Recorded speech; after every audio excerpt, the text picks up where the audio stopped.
Então, olá, bom dia, boa tarde, boa noite. Para a gente aqui é boa tarde, mas para quem vai assistir a aula gravada pode ser até boa madrugada, hein?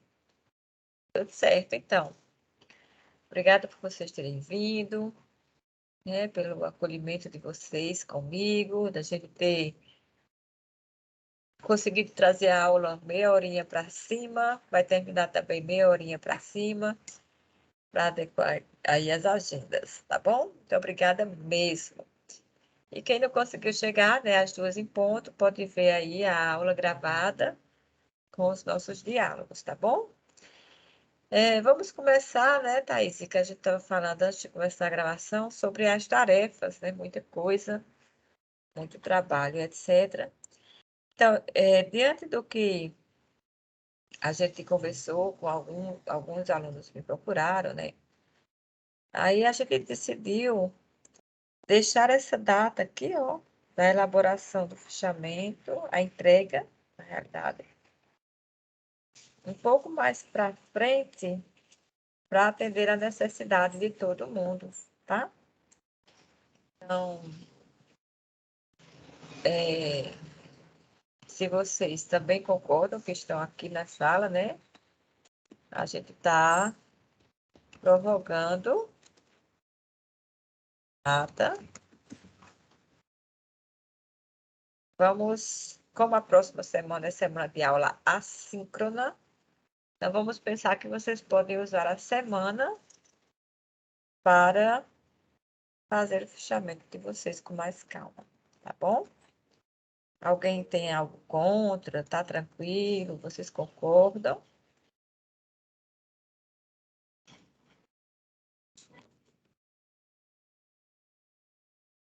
Todo mundo concorda, gente? Nós postergarmos, prorrogarmos. Sem problemas, professora. Por mim tá Concordo, tudo bem. professora. Pronto. Isso atendendo às necessidades. Estou atualizando aqui. Vocês estão vendo o meu siga? Sim. Pronto. Estou vendo aqui que tem alguns envios, né? Então, quem precisar fazer o replace, a Ana Beatriz, Clara, Gabriel, Isabela, Karina, Letícia, Thaís. E Thaisa, se vocês quiserem fazer o replace, eu vou aguardar para corrigir só depois do dia 18. Porque aí eu faço uma correção com fôlego só e também vocês não ficam penalizados porque fizeram antes, né? Vocês vão poder aí melhorar, tá? Então, fica a dica. Alguém de antemão já quer que tire essa tarefa daqui para reenviar outra? Professora, não entendi. Você está perguntando se a gente quer cancelar o envio para poder trabalhar mais no fechamento e enviar depois? Se quiser, né? Se não tiver ficado assim satisfeito com o que fez. Você não Exato. chegou a fazer nenhuma correção, né?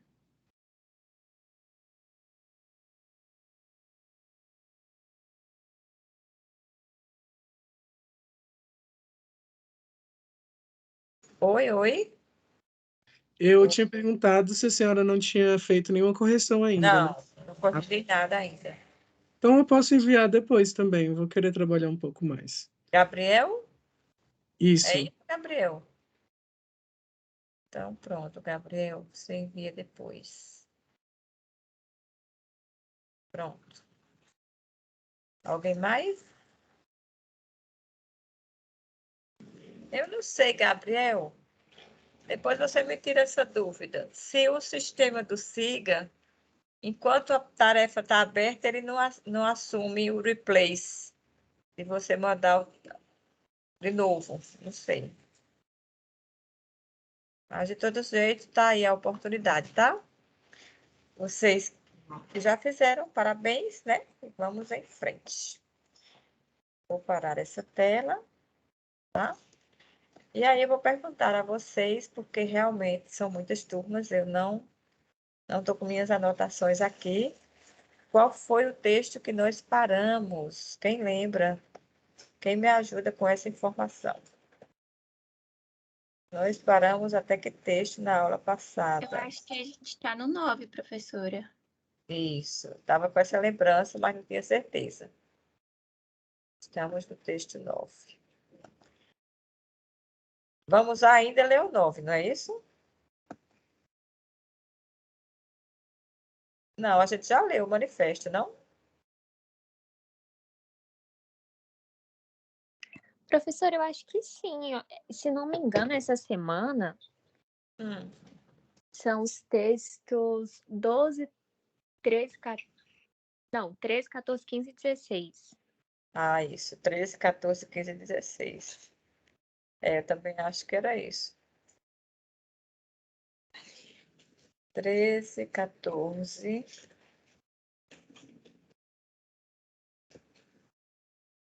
15 e 16, exato. Vamos ver se eu tenho feito os slides desses textos todos aqui. Não, eu não me recordo. Tem alguns textos que eu consegui fazer slides. Tem outros que não. Então, vamos ver aqui.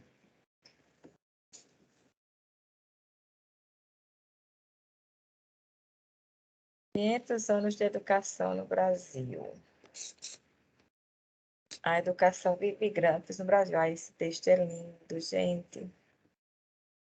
Tenho sim o slide dele. Assim, não são slides, sabe, gente? Ai, que slides, meu Deus. Mas dá para a gente se guiar um pouco, né, do que foi colocado pelo autor ou a autora, e aí refletindo um pouco, né? Esse é o nosso papel aqui.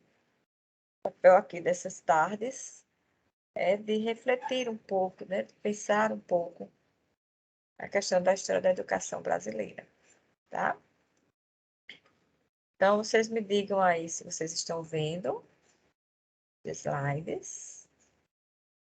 Já chegou aí para vocês. A internet está muito ruim, eu vou ficar sem vídeo por enquanto. Está demorando a carregar aqui. Não sei se vocês conseguem ver os slides, gente. Conseguimos. Então, vamos falar da educação de imigrantes no Brasil, né? Esse texto, né, de Luiz Cruz, ele está dentro do livro 500 anos de educação no Brasil. Foi organizado por 3 pessoas, né, 3 professores, a Eliane, o Luciano e a Cíntia, que são os queridos, tá? E que trouxeram para a gente essa riqueza quando publicaram a educação de imigrantes no Brasil. Por quê? Porque é um texto que fala do contexto, né, partindo do século XIX. Então, o que é que Cruz diz na sua introdução? A partir do século XIX, um expressivo número de imigrantes de diversas etnias contribuiu para a formação do pluralismo étnico e cultural mais visível, nas regiões sul e sudeste do Brasil. Então, gente, ele está aqui de cara dizendo: estamos trabalhando a questão da pluralidade étnica e cultural. E isso é visto no sul e sudeste do Brasil de maneira mais clara. Por quê? Porque ali teve um conjunto de imigrantes expressivo, esse conjunto. Então, isso está na introdução, tá, do livro 500 anos, né, da educação no Brasil, tá? Vou colocar aqui. Muito bem. Vejam que o autor, ele tem um aprofundamento. Ele vem, trabalha o macro e depois ele, né, afunila na questão da nacionalização do ensino. Isso vocês vão ser convidados a fazer quando vocês forem trabalhar no projeto de pesquisa de algum professor, quando vocês decidirem fazer, né, o TCC de vocês, aí vocês vão precisar entender essa lógica, tá? Entender essa dinâmica, ok? E que dinâmica eu estou falando, né? Da dinâmica da produção da pesquisa. Vou ligar aqui meu computador que está querendo cair a bateria. Da produção da pesquisa, tá? Rhodes, ele inicialmente mostra o projeto político-pedagógico para a nação brasileira e a imigração. Então, pasmem, o Brasil teve esse projeto político-pedagógico lá atrás, né? Mostra os imigrantes e o movimento histórico da nacionalidade. Isso não é uma coisa só, esse projeto político do Sul e Sudeste, mas uma coisa nacional. E isso nos espanta quando se pensa em Brasil, porque em relação às questões de imigração, em termos de país, o Brasil sempre teve um olhar assim acolhedor, né? Uma nação acolhedora. E quando chega as pessoas aqui da Alemanha para o Sudeste, né? Elas chegam, são ali acolhidas e recebem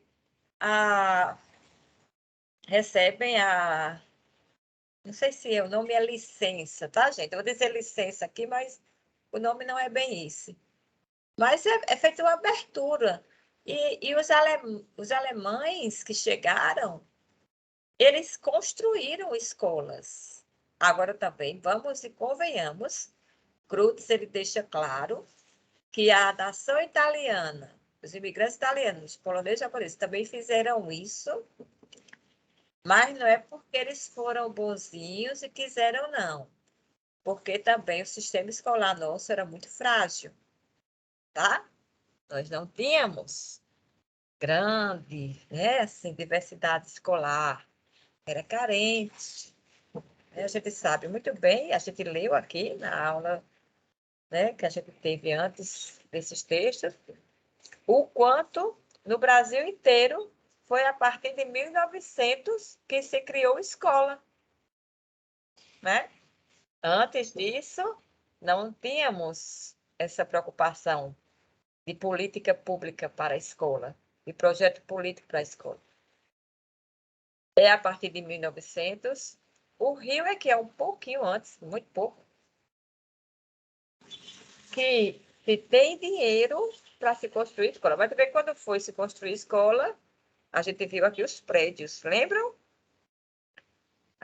Aquele Pedro II do Rio de Janeiro é quase um monumento arquitetônico, né? Então, vamos dizer, a escola da imigração alemã, ela aconteceu no Sul e Sudeste? Sim. A escola da imigração italiana aconteceu no Sul e Sudeste? Sim. Mais localizado São Paulo, ali, né, na imigração polonesa, japonesa, por ali, aí Sul e Sudeste ainda. Porém, isso porque nós tínhamos uma carência, né, para ofertar a escola. Só que o Brasil, ele percebeu, tá? Ele percebeu que essas escolas chegaram, elas foram construídas, mas pegando só o exemplo da imigração alemã, que o nome da escola é Escola da Imigração Alemã. Os professores eram alemães e os alunos eram filhos de alemães. Então, você via um país onde o brasileiro carecia, né, do espaço educacional, e chega imigrantes, mas eles não dormem, eles não deixam para depois a educação dos seus filhos.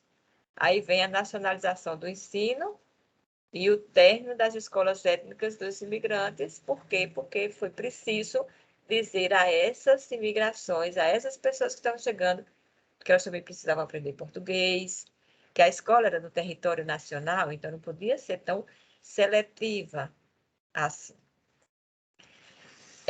Depois vocês vão ler o texto, aqueles que ficaram com esse texto vão ter mais cuidado para se aprofundar nele. E agora nós vamos pensar nessas palavras finais aqui de Cruz, que diz assim, ó, a dinâmica do processo escolar entre imigrantes desenvolveu-se fortemente no tensionamento entre a afirmação do processo de formação Estado-nação. Dependendo da conjunção desses outros fatores, prevalecia a afirmação étnica ou a afirmação nacional. O que é que isso está querendo nos dizer, né? Está querendo nos dizer aí que, acolhendo o imigrante como foi acolhido lá desde 19, né? Houve também uma tensão, tá? Para que se percebesse essa educação e esses processos educacionais, principalmente no período da formação do Estado-nação. Então, em algumas localidades, o que Cristo está dizendo é isso.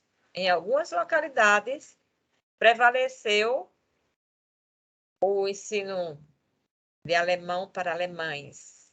Ficou mais forte, por exemplo, né?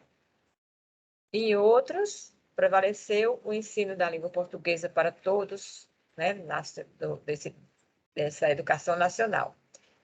Ele também está mostrando que houve uma dinâmica. Então, mesmo prevalecendo esse respeito étnico, todas as escolas que chegaram, elas introduziram, sim, a língua portuguesa como um estudo e também o conhecimento geográfico da nação e esses outros conhecimentos aí que nós sabemos que são necessários.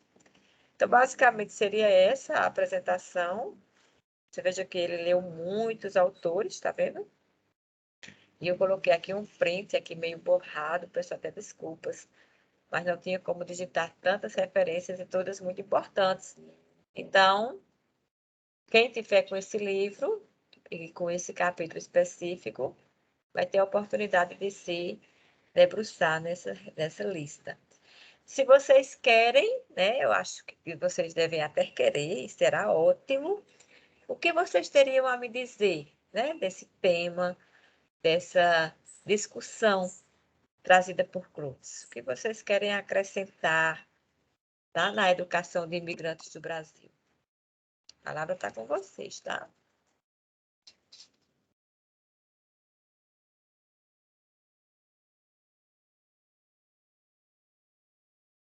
Só um detalhe que eu acabei passando um pouco batida na questão do projeto político para a nação brasileira e a imigração. Um detalhe bem, assim,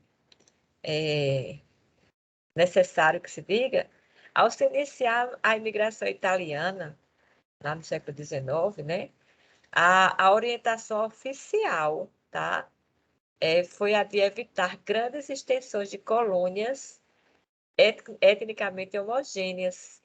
Interessante, né?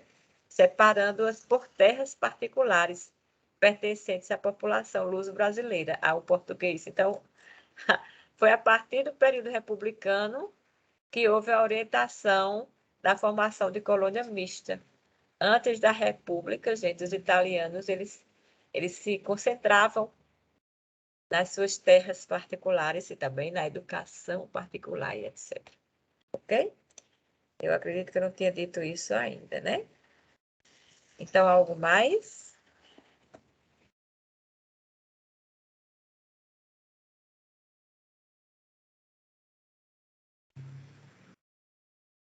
Querem acrescentar alguma coisa, gente? Podemos ir para o próximo texto, então? É que vocês me dizem. Vamos para o próximo texto? O próximo texto é um querido, tá? É um texto que me é muito caro, porque eu sou uma das autoras. Quando, né, eu pensei de colocar esse texto, tá? E trouxe para vocês, né, a oportunidade de vocês lerem um pouco sobre material de instrução, porque esse texto trabalha na história da educação, material de instrução. Eu pensei de que vocês pudessem sair um pouco mais convencidos, né? De que vale a pena fazer um TCC abordando aí a história da educação. Mas eu sei que vocês têm muito caminho para trilhar. Fica aí só a minha dica, tá bom? Fica só a dica. Muito bem. Vamos caminhando sobre as aventuras de Telêmaco, uma obra beletrista no Liceu Paraibano do século XIX, tá? Estamos ainda no século XIX aqui nesse texto. E as autoras sou eu, com a professora Fabiana sendo minha orientadora de doutorado, e a professora Gilene Marques Formiga, que fez parte desse processo conosco, como professora da banca, professora avaliadora, e da tese se resultou esse artigo científico, ok? Aqui na introdução, a gente tem, né, colocado para vocês um resumo que basicamente ele apresenta o que vem dentro do texto, mostrando que é um texto escrito por um autor francês, François de Salignac de Maure-Fénelon. O nome do texto é As Aventuras de Telêmaco, e que esse material de instrução, embora tendo sido confeccionado, feito, pensado, distribuído, publicado na França e depois ali em toda a Europa, ele chega no Brasil e circula também no Brasil como livro para ser estudado nos liceus, ateneus, Dom Pedro II, Escola Dom Pedro II. Então, eu recortei o Liceu Paraibano, né, por conta da minha realidade. Vocês sabem que eu moro em João Pessoa, na Paraíba, estou falando desde esta cidade. E recortei a escola que eu ensinei, o Liceu Paraibano, eu trabalhei lá, tá? Então, esse primeiro momento é para mostrar essa realidade, este recorte, estas fontes. E aí, depois, aqueles que tiverem com com a tarefa de ter este texto de análise, tá? Vai ver, tá? Alguns detalhes que tá na introdução e que eu ainda não falei, tá bom? Então, estamos no âmbito da história da educação e estamos com uma pesquisa que ainda não é tão larga, é pequena. Então, a gente vai reconhecer o lugar da instrução e do material de instrução na sociedade paraibana oitocentista.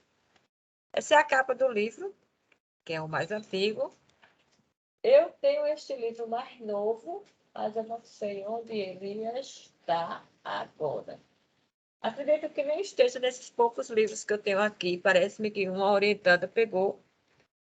Mas daqui a pouco eu mostro a capa do livro que eu trabalhei. Eu não trabalhei com essa edição francesa de 1776, tá? Essa aí é a primeira edição e uma mais cara que a gente procurou para adquirir. E aí a professora Fabiana adquiriu esse texto e está com ela. Só que eu trabalhei com um texto publicado mais recentemente. Vou mostrar para vocês daqui a pouco.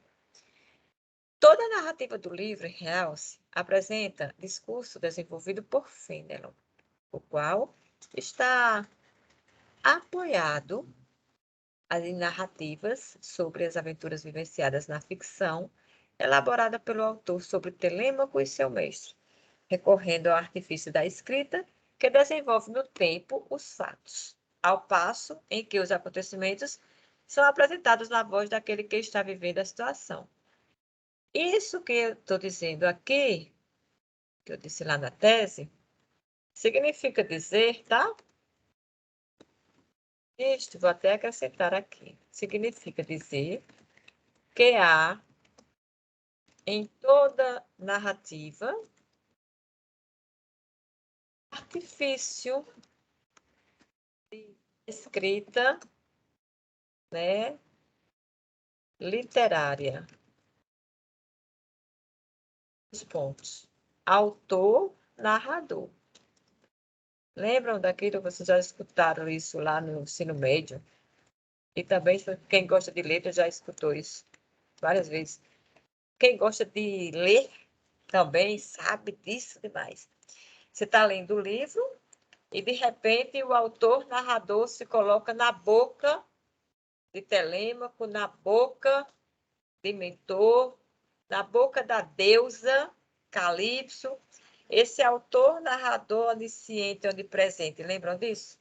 Então, o livro, se vocês puderem, gente, final de semestre, para desintoxicar de tanta leitura de História da Educação, adquiram As Aventuras de Telêmaco, vocês vão amar. É um texto muito bom de ler. Por ser tão bom, tão importante, tão relevante, trouxeram para cá alguns estudiosos do Brasil que foram para a França, né? Conheceram e trouxeram para cá o livro e ele serviu de material de instrução. Então, na Paraíba, desde Colônia, que se tem a influência da educação europeia, no Brasil Império especificamente, a instrução pública concentrava as matérias em áreas de estudo, né? Em áreas de estudo. O que a BNCC está trazendo agora? O Brasil Império fazia isso. Então, tinha a área de linguagens, nessa área, latim, francês, inglês, tá? Tinha a área de humanas, tá? Nessa área, filosofia racional e moral. Geografia também estava nessa área de humanas. Cronologia, história, retórica e poeta. E na área de exatas, eles faziam assim. Então, a aritmética e geometria. Essa organização prestigiava uma formação humanística no 800. Então, formação humanística no 800, formação humanística no 21. Vocês estão vendo? Ok? Bem, as coisas, né? Vão se circulando. Então, o livro As Aventuras de Telêmaco serviu de base para as aulas de francês no Liceu Paraibano. E em outras escolas, se vocês forem ler o artigo, vocês vão ver que não foi só no Liceu. Eu prestigiei aqui porque foi o foco da minha pesquisa, né? E ministradas essas aulas pelo professor Emílio Seven, tá? Com o livro, podendo-se dizer o seguinte, que as aulas não se limitavam à tradução do francês para o português, uma vez que a narrativa, ela envolve questões de ética e de moral, dando sentido ao ato de traduzir. Então, imaginem vocês, tá? Brasil Império, as pessoas estudando naqueles prédios enormes, com livros em francês, porque eles eram importados pela mesa do desembargo do Paço. E chegava o livro em francês. E ali o professor, no caso o Emílio Seven, se destacou na literatura. Não sei porquê, mas o nome dele aparece em vários lugares. E ele tinha ali a missão de dizer, vamos aprender francês a partir da literatura? Vamos. O livro, As Aventuras de Telêmaco. Então, ao passo que ele ia lendo, que as pessoas iam traduzindo com ele, a disciplina era tradução. O nome da disciplina era francês, então era tradução. Mas não era mecânica, porque ele tinha uma literatura que tinha questões de ética e de moral por trás. Então, acaba que ele deveria ali fazer aquela aula de tradução de francês, mas de também abrir espaço para comentar por que Telêmaco agia assim, porque Mentor fez essa e essa outra intervenção enquanto mestre de Telêmaco, né? Qual é o papel da deusa Calypso? Eu não vou falar nada para não dar spoiler, porque eu sei que vocês vão adorar o livro. Então, aqui são algumas referências, tá? E eu vou tirar esse slide para mostrar o livro para vocês. Enquanto isso, quero escutar vocês. O que vocês têm para me dizer em relação dessa leitura. Estou pesquisando aqui na internet o livro, tá? Vou fechar meu microfone para escutar vocês. Vamos lá.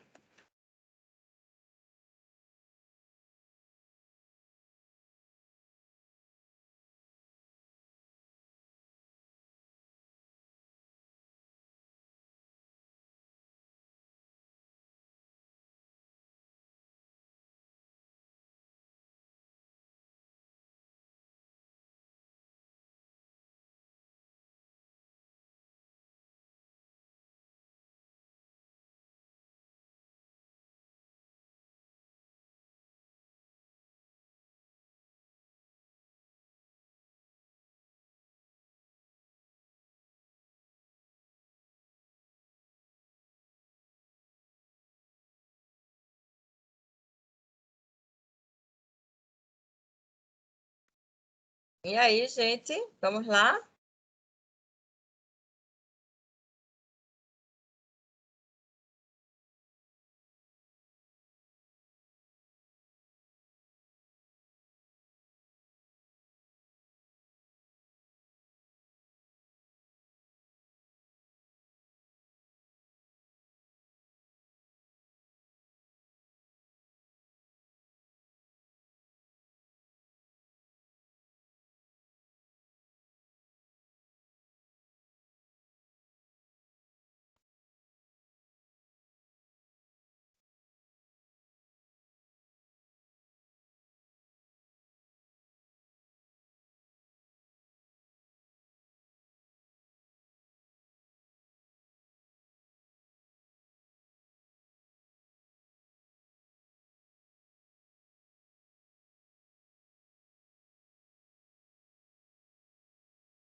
Então, gente, estão vendo aí? Estão vendo? Vamos lá. Este foi...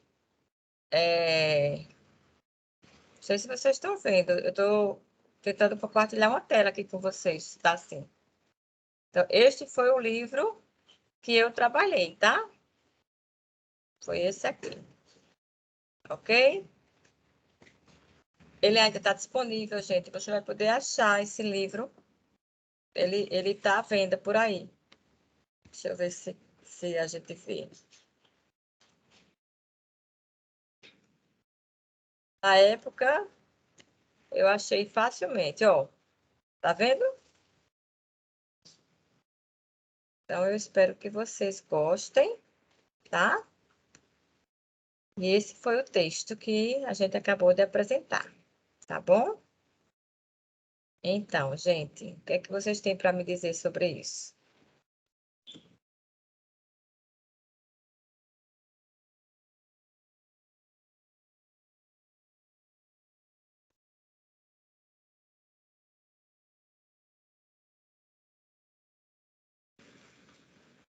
Que tal, então, seguimos para o próximo texto, então? O que é que vocês me dizem? Que negócio no meu olho aqui. Seguimos para o próximo texto, o que é que vocês me dizem? Estão aí, gente? Vamos em frente, então? Deu para compreender direitinho? Certo, Ana. Ok, então. Vamos, obrigada, Thaís. Eu vou só pedir licença a vocês para eu responder aqui uma mensagem da nossa coordenadora, que ela está me chamando aqui, porque hoje o dia está apertado, gente. Mas, enquanto isso, vou colocando o nosso próximo texto. Eu vou ver se eu tenho também, se eu fiz também o PowerPoint dele, tá? Espera aí,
Pronto, gente. Então, vamos para o texto 15, que é a Universidade no Brasil. Ele também tem os slidezinhos aqui, né? Que eu fiz para vocês. Bem simples, tá? O importante aqui é o nosso conhecimento, o importante é a gente ter essa noção de diálogo, tá bom? E aqui está o texto de Ana Valesca Mendonça, a Universidade no Brasil. Introdução. Traçar uma visão panorâmica da história do ensino superior no Brasil, com o mínimo de consistência e organicidade, impõe a necessidade de se estabelecer um recorte na abordagem do tema, bem como de definir um eixo que orientasse a análise desenvolvida. Essas palavras, gente, está aqui logo no começo do texto da história da Universidade no Brasil, porque a própria autora, ela viu que o tema era muito grande. História, né? A Universidade do Brasil. Então, poxa, como colocar isso? E a forma de colocar, ela disse, delimitando. Então, foi essa razão que levou a autora a fazer algumas opções iniciais, tá? Que gostaria de deixar claras, né? E que já se fazem presentes no próprio título escolhido, tá? Então, a autora, ela nos brinda, né? É um texto bem escrito, gente. Ela nos brinda com essas informações, eu estou trazendo para cá, um pedacinho aqui, para a gente ver quais são essas opções, tá? Que, de certa forma, aparece daqui a pouco, mas eu só queria que vocês vissem que ela, em primeiro lugar, né, ela tem o foco, a análise dela, no ensino superior. Então, isso é o que vai fazer com que você, que está estudando esse texto, né, com que nós que estudamos a história da educação, perceba que o foco dela é no ensino superior, tá? Esse é o foco dela. Agora, ela diz assim, eu irei privilegiar, né? Eu irei privilegiar uma determinada forma, ou seja, não é qualquer forma, do ensino superior que assuma historicamente uma posição, uma instituição universitária, e no olhar dela, né? Acontece ali de maneira tardia, tá? É mais ou menos isso que ela está dizendo aqui. Então, você já tem essas indicações aqui e vocês já estão cientes de que a universidade no Brasil não é qualquer universidade, mas é aquela que a autora focalizou, tá bom? Então, ficou claro para vocês isso? Ou tem alguma dúvida em relação a esse ponto? Porque o texto, às vezes, ele deixa um pouco essa dúvida. Mas eu espero que vocês estejam acompanhando aí essas questões, tá bom? Posso seguir, então, um pouquinho mais adiante? Ou vocês querem perguntar alguma coisa em relação a isso aqui? A essa delimitação.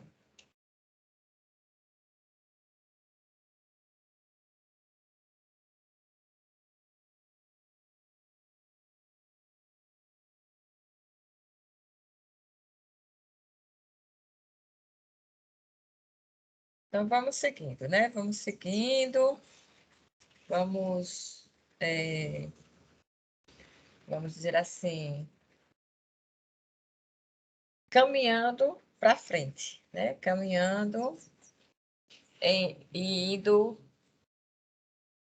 sempre pensando que esse olhar no ensino superior, a partir da autora, ele é um olhar sempre focado na universidade no Brasil, que é algo que aconteceu, né, tardiamente.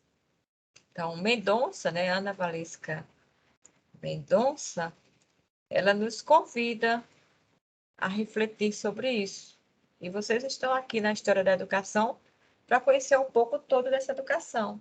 A gente já foi para o Sul, já foi para o Sudeste, já foi para o Norte, né? Já passou pelo Nordeste, viu algumas coisas da universidade e de como se criou a Universidade de Brasília com o Saviani. E agora a gente está vendo a universidade de maneira mais ampla. Então, essa instituição, gente, ela é tardia no Brasil, a universidade. Tanto é que no Império as pessoas iam para fora, não lembram disso? As pessoas iam para a Europa fazer seus estudos superiores lá.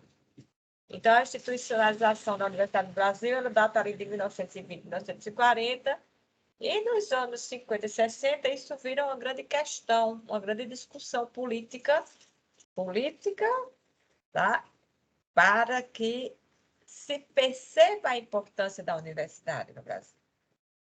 Então, focalizando ali de 1950 a 1960, se a gente pensar bem, o esforço que se tinha naquela época era para que o Brasil produzisse ciência. Olha, gente, um país que não tem pesquisa, ele está fadado ao fracasso, né? São as universidades que fazem, com efeito, a vida marchar. Por isso que vocês estão aqui. Essas palavras não são minhas, as palavras são de Teixeira, né? Então, a autora cita Teixeira em determinado momento. Então, ela faz ali um histórico, mostra a criação da USP, mostra a criação da Universidade de Brasília, criada por Anísio Teixeira, e em 1935, no bojo da reforma de ensino, né? Tem aí esse homem, Anísio Teixeira, né? Uma pessoa muito, muito conceituada, né? Um pensador realmente, além de tudo, um intelectual da educação. E em 35 ele já começa esse movimento, porque realmente a Universidade de Brasília, que está completando 60 anos, né? Vocês sabem muito bem, ou seja, ela se regulamentou em 1962, ela não foi criada em 1962, pá, no passo de mágica. Ela vinha desde 1935 ali sendo gerada. Porque, como a própria autora diz, muitas universidades em Minas Gerais, Rio de Janeiro, em Brasília, etc., elas acabaram sendo universidade porque uniram vários cursos. Vocês lembram que vocês estudaram isso? Quem está lendo esse texto lembra bem disso. Então, em 50 e 60, aqui tem, vamos dizer assim, um período de impacto de ideologias, impacto da Constituição, da própria universidade, da base de sustentação do governo, tá? 1964, a gente sabe que o Brasil e a história da educação passou por esse impacto de populismo, e o ensino superior passou por uma expansão assim nunca vista, tá? Expansão realmente, né? O número de universidades existentes cresceu de maneira considerável. A autora, eu lembro que ela disse que tinha 5, passou para 30 e tantas. Em 1945 tinha 5, em 1964 passou para 30 e tantas. Em 64. Em 62 a UNB é criada, tá nesses 30 e tantos aí. Tá? Então, gente, o que a autora quer nos relatar, quer trazer para baila, né, para a nossa discussão, é o quanto a universidade ela tem sido aí o centro e o fomento e o berço, tá? desse conhecimento, dessa pesquisa. Sobre a Universidade de Brasília ainda, né, no golpe de 64, a UNB foi fortemente atingida, muito, né, culminando com uma invasão do seu campus. Em 1965, o campus foi invadido e houve uma intervenção governamental que queria descaracterizar o projeto original da UNB. Você veja, a instituição que você faz parte, né, também está aí na história da educação. Da Universidade Reformada, a nova reforma, o que é que temos aí? Outro grande boom, outro grande impacto quando se fala em educação superior, tá? E isso acontece praticamente num contexto legal, primeiramente, né? Por exemplo, a Lei 5.540 afirmava explicitamente constituir-se de universidade na forma ideal de organização de ensino superior, né, com a sua tríplice função, que ainda hoje nós temos essa tríplice função, ensino, pesquisa e extensão. Ok? Então, é por aí que nós vamos, né, refletindo sobre essas questões, tá bom? Por fim, a Mendonça diz o seguinte: a esse respeito é que gostaria de concluir o texto trazendo aqui novamente as reflexões de Anísio Teixeira. Para esse educador, cujo centenário de nascimento se comemora em 2000, né? No ano 2000, ele completaria 100 anos se tivesse vivo em 2000. 122 hoje, né? Considerando.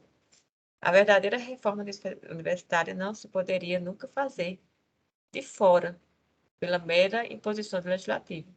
Então, quando vocês estiverem citando o texto de vocês, vocês colocariam Mendonça, deixei para colocar agora para ir fazendo também junto com você, né, ensinando essa coisa da citação. E aí você colocaria o ano, tá? Que ela disse isso, portanto, o ano 2000. É isso que o texto nos ensina, logicamente que o texto é bem mais profundo. Você vai poder, se você ficou com esse texto, ler aí as 20 laudas que a autora escreveu. Gente, vocês têm alguma dúvida sobre esse texto? Querem perguntar alguma coisa? Diga aí para mim. Professora, esse é o texto que eu vou apresentar. Primeiramente, queria agradecer, né? Porque no canal a senhora fez a leitura dele e foi muito bom acompanhar, né? A senhora lendo e eu lendo, porque assim acho que o meu aprendizado fica melhor. Assim, para mim, eu achei esse texto um pouquinho difícil, né? Eu ouvi ele diversas vezes para fazer o fechamento. Vou estudar ele ainda mais para poder fazer a apresentação. Mas, assim, todas as vezes que eu lia, eu prestava atenção em uma parte do texto. Então, é muito legal ler algo que aconteceu, né? E é isso, professora. Eu queria perguntar algo também, parece que são duas pessoas que vão fazer a apresentação, como vai ser, né? Se a gente Vai ser um diálogo, Thaís, vai ser um diálogo. Faça suas anotaçõezinhas. Uhum. A gente vai só abrir o microfone. Se quem quiser abrir a câmera vai poder, logicamente. E vai ser uma conversa. Eu posso, assim, combinar com uma pessoa que vai apresentar junto comigo esse texto, alguma coisa, algum Se slide, quiser, pode. Se né? quiser, se não Mas lhe der tanto trabalho, pode. então tá certo. Pode sim. Exatamente isso. Mas o importante é, você leu, importante você... A autora escreve bem, né? O texto é bem escrito, é um texto Sim. bom. E que você vai ter aí alguns argumentos para quando alguém disser uma bobagem sobre universidade e a criação, você diz, alto lá, não foi bem assim. Porque são muitos conteúdos, Thaís, e todos vocês na história da educação. Por isso que eu concentrei o estudo assim, cada um se apropria de um pedacinho, porque aí você tem um aprofundamento, entendeu? Sobre alguma questão. No seu caso, sobre a universidade no Brasil, entendeu? Certo. Mas só para esclarecer, né, e a colocação de Thaís é perfeita, nossos diálogos, a partir da próxima aula, serão diálogos. A única coisa que vai acontecer, porque precisa, é que eu vou chamar o nome de cada um naquela ordem, para eu escutar cada um. E depois a gente vai abrindo e construindo ali o nosso texto oral, com as nossas reflexões, né? Não vai ter negócio de estar fazendo slides, nada de penalização, né? Porque falou muito, falou pouco, não. Só vai ter a penalização quem não falou nada. E, infelizmente, eu não posso avaliar quem não fala nada. Tá bom? Mas vai ser uma conversa. Vamos botar isso na cabeça. Vai ser uma conversa e legal. Todo mundo vai querer falar e vai querer dar ali o seu ponto de vista sobre aquela temática, tá bom? Combinado assim?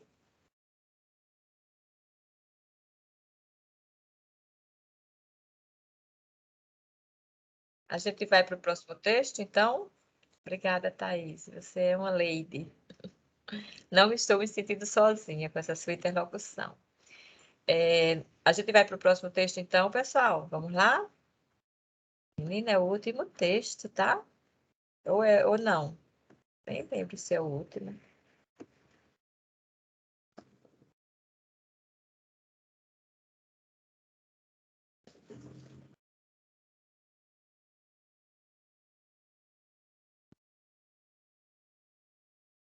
Deixa eu ver aqui.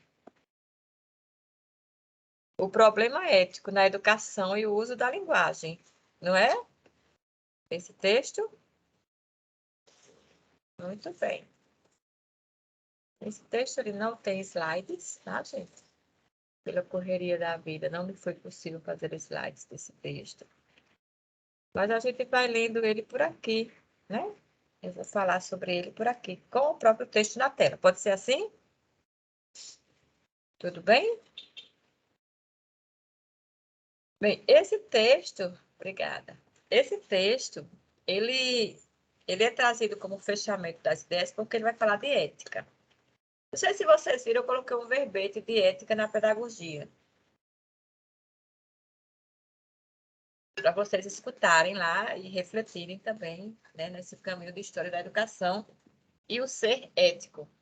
Então, é um texto que tem uma reflexão sobre o problema na educação com base em fundamentos da filosofia clássica. E aí, para fazer esse texto, os autores, que é o professor Luiz Cláudio Inocêncio e eu, nós fizemos a pesquisa usando uma teoria do uso da linguagem, uma teoria da filosofia, que é uma teoria desenvolvida por Austin, por esse autor aqui, John Langshaw Austin.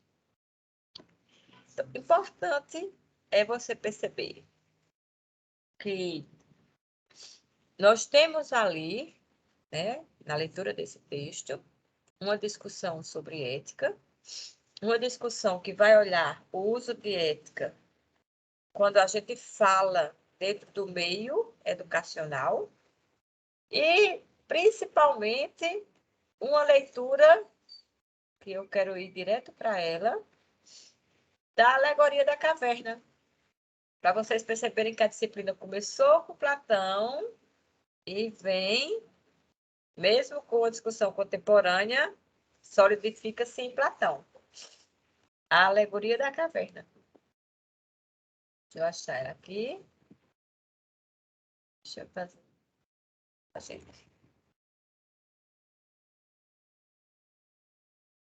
Pronto. Está aqui nessa página 7 do PDF. Em Alegoria da Caverna, né, texto que abre o livro 7 da República de Platão, o objetivo é tratar da educação. Veja, vocês conhecem a Alegoria da Caverna. E vocês lembram, logo no primeiro dia de aula, que a primeira coisa que eu pensei, né? Na verdade, vocês não, né? Assim, todos vocês não. Muitos do ensino médio, né? Que vieram de escolas que têm filosofia, estudaram a alegoria da caverna. Não sei se todos vocês tiveram esse acesso, não. Porque aqui nossa disciplina não tratou desse texto específico, né? Mas esse texto ele é muito conhecido. Ele tem o filme Matrix, que foi baseado na alegoria da caverna de Platão. Ele tem vários, como é que eu posso dizer assim, quadrinhos, HQs, histórias em quadrinhos, que pessoas que fizeram. O Maurício de Souza, por exemplo, fez um HQ com o Pateta olhando para a caverna, né? E o povo assistindo ali a televisão, sei lá, era uma coisa bem, bem engraçada. Eu acho que vocês já viram, gente, esse texto, antes de passar mais adiante, da alegoria da caverna, vocês já viram?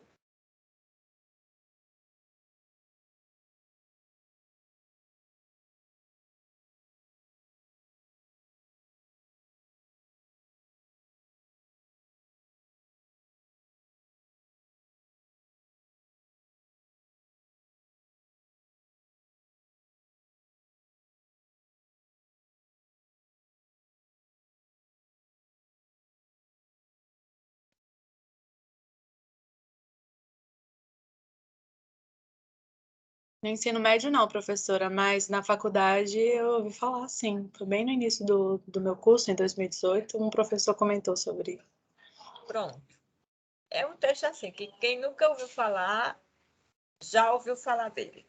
Vou falar um pouco sobre o texto, então, né, para a gente situar aqui.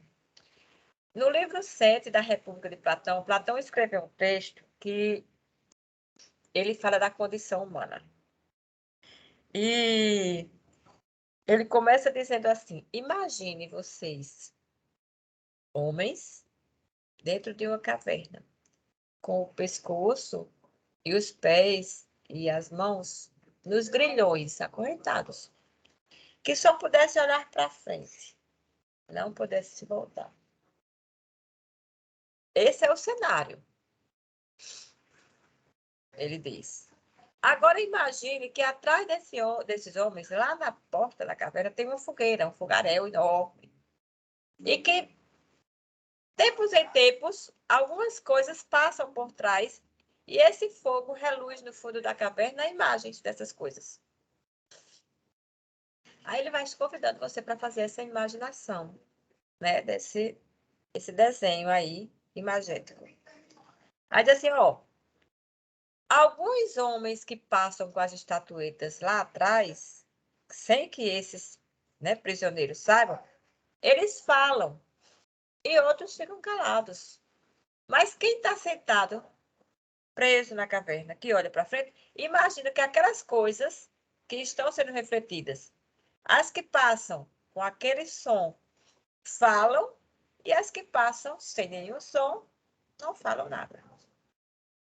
E eles, entre eles, os prisioneiros, ficam competindo. Você veja como esse ser humano é, né? Gosta de competir sempre, né? E um diz assim, oh, essa figura é isso, essa é aquilo, essa fala, essa não fala. E como a vida é assim mesmo, às vezes as coisas se repetem. As coisas que estão passando ali. Imagina essa cena. Agora, tem essa realidade aí toda, eu não vou lembrar o texto ipsiliter, tá? Estou lembrando o que está vindo aqui.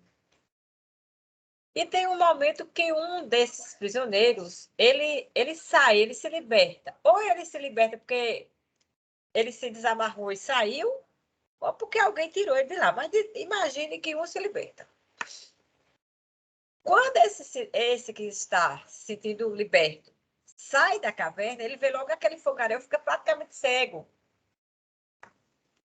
E sobe o caminho atrás, é escarpado, ou seja, é íngreme, né? Tem que subir, é penoso, sofre e demora a se adaptar lá do lado de fora.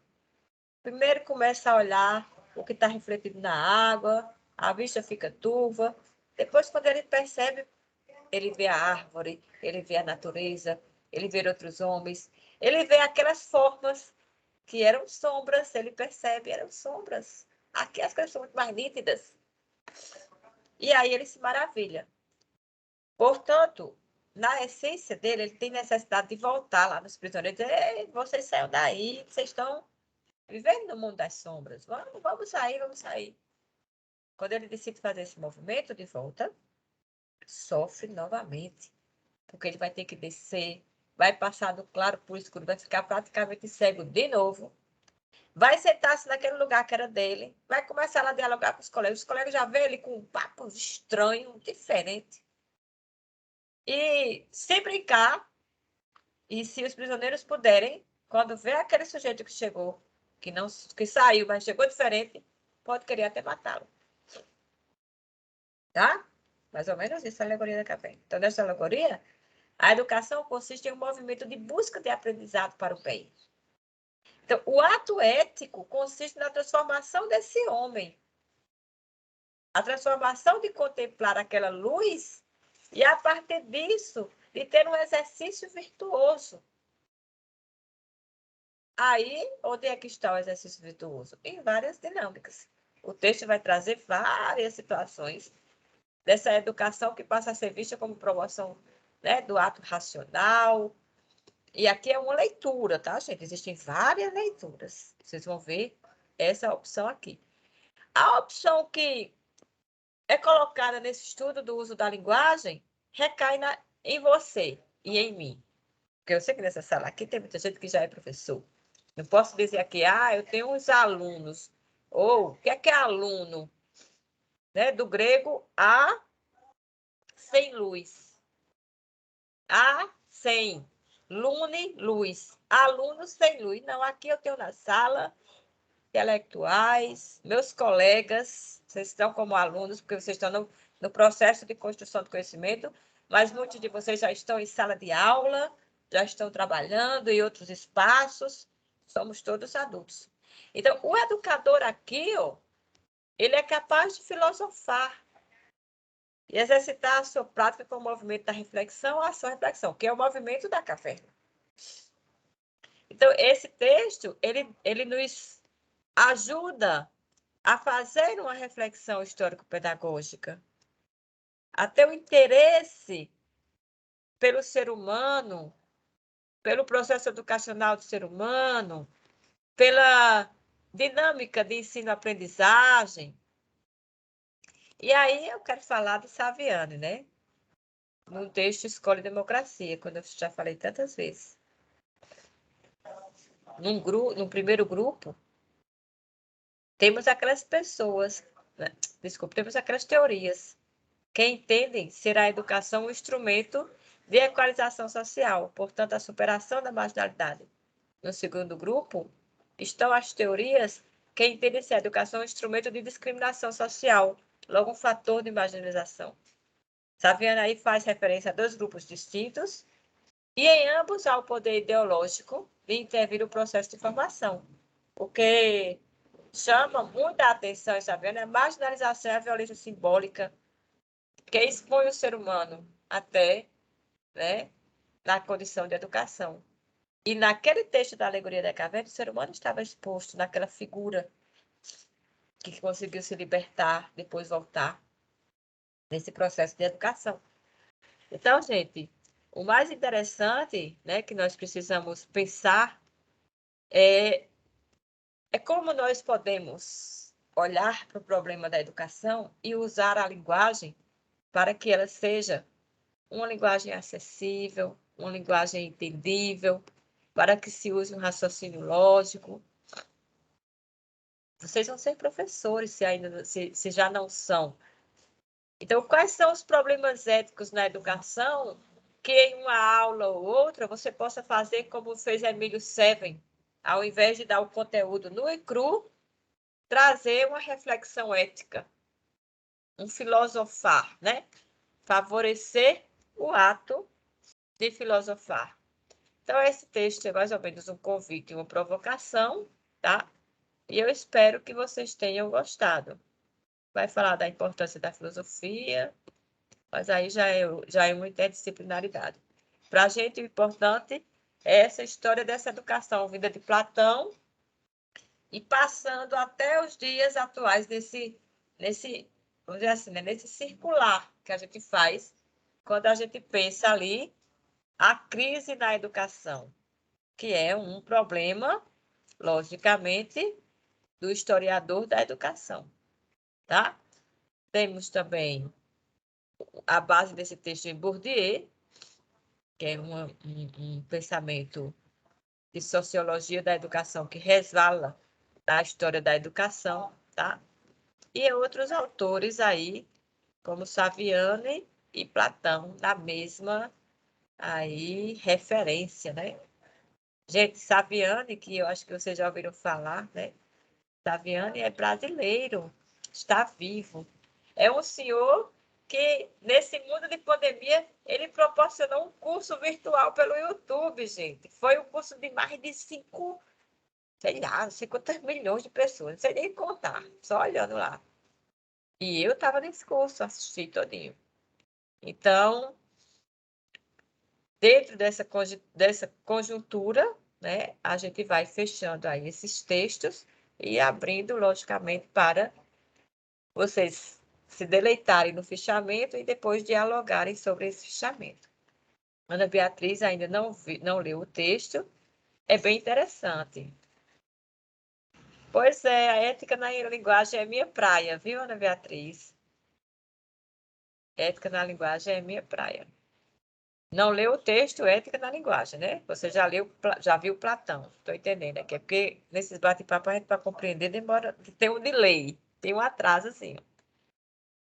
Então, gente, eu quero saber de vocês, se vocês estão bem tranquilos em relação a esses diálogos, tá? Se vocês querem contribuir com algo mais, eu vou baixar aqui a lista de presença de hoje, né? Para a gente já pensando, né, de como eu vou fazer esse controle de presença. Na realidade, toda aula eu tiro essa presença, mas a minha intenção aqui não é penalizar porque não está presente, porque pode ver a aula gravada, é só um controle meu mesmo, né, interno, até um registro para dizer que a gente teve aqui também, né? Então, é bem tranquilo isso. Vocês não se preocupem não, tá bom? Vou abrir aqui a fala para vocês, se querem falar um pouco.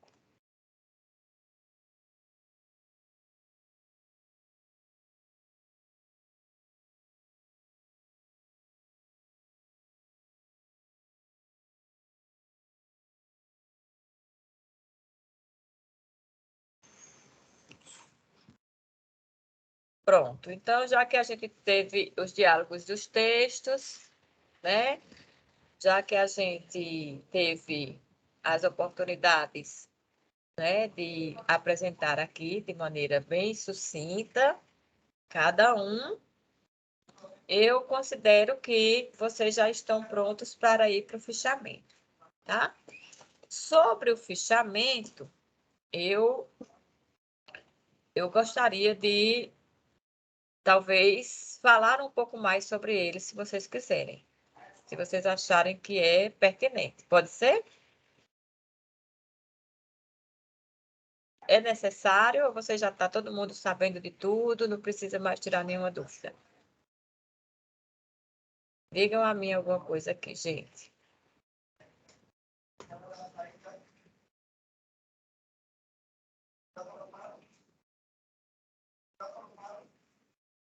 Porque se vocês já sabem de tudo do fichamento, também não é necessário a gente ir mais adiante, né? A gente já fica satisfeito por aqui. Vocês estão me ouvindo?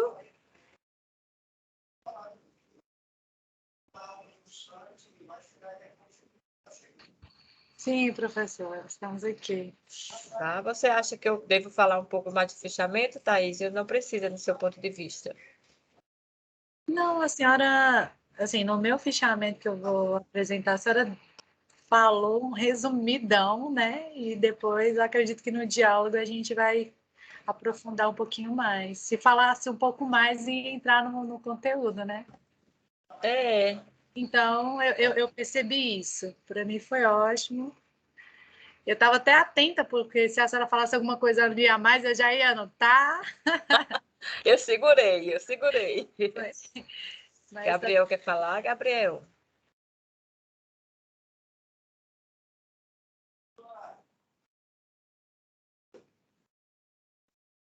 Então, tudo bem. Então, eu vou parar a gravação por aqui. Pronto.